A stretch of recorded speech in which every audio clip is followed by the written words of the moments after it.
नमस्कार, मी डॉक्टर योगेश राठोड. मी critical care physician आणि infectious disease specialist आहे.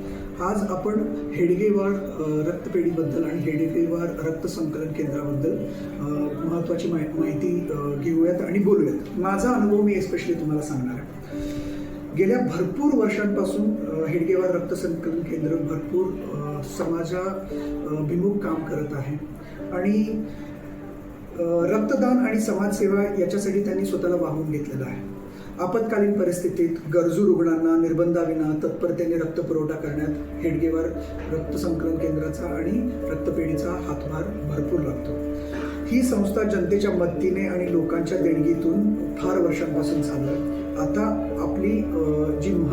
आपला जो महत्त्वाचा मुद्दा आहे, या रक्त संकलन केंद्राला आणि रक्तपेढीला आपल्याला भरपूर आर्थिक मदत करण्याची गरज आहे. त्याच्यानुसार या जनतेच्या मदतीनं लोकांच्या देणगीतून ही रक्तपेढी मोठी होणार आहे.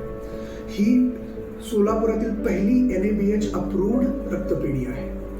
आपण आपल्या यथाशक्ती आर्थिक मदत करायला हवी, रक्तदान करायला हवं आणि मदतीसाठी पुढे यायला हवं, असे मी एक आवाहन करतो समाजाला. धन्यवाद.